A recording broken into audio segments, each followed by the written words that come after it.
கொள்ள வேண்டும். அவன் 1000 குர்ஆன் ஆயத்தை ஓதட்டும், 1000 ஹதீஸை ஓதட்டும்.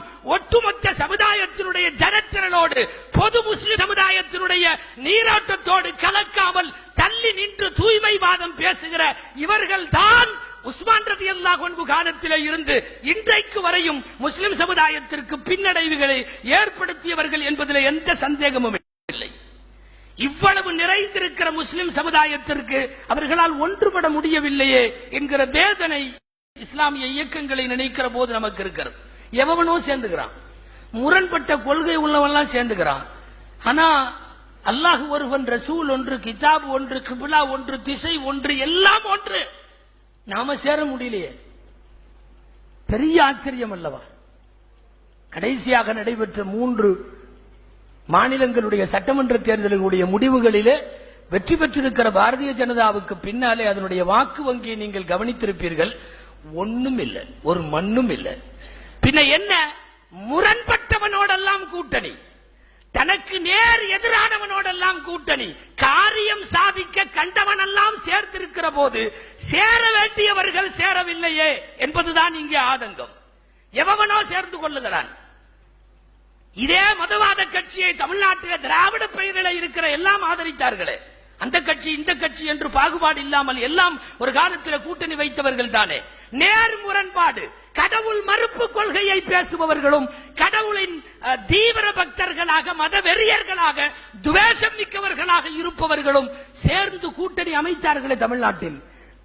நான் சொல்ல வர்றது, அகில இந்திய அளவில் மட்டுமல்ல, சர்வதேச அளவில் எவனோ சேர்ந்துக்கிறான். ஏன் நாம மட்டும் சேர முடியல? அல்லாஹு அக்பர்.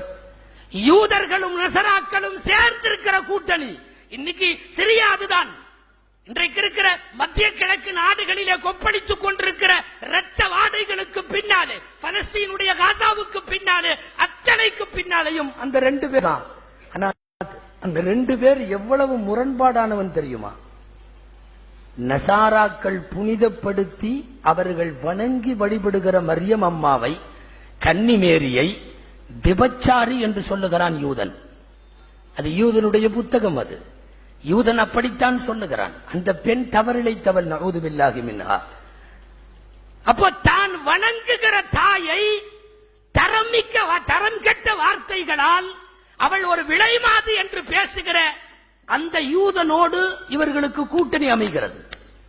நேர் முரண்பாடானவன் எல்லாம் சேர்ந்து கொள்ளுகிற போது 99.9% ஒத்த கருத்துடைய முஸ்லிம் இயக்கங்கள் ஒன்று சேர முடியவில்லை என்பது எவ்வளவு பெரிய துரதிர்ஷ்டம்.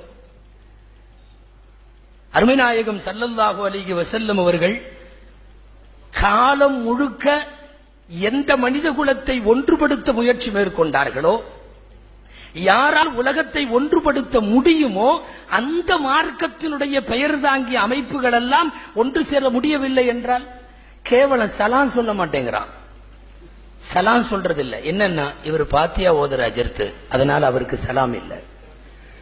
இருக்கிறதா இல்லையா? புகாரி, முஸ்லிம் எல்லாவற்றிலும் பாடம். பாபு நஹியானி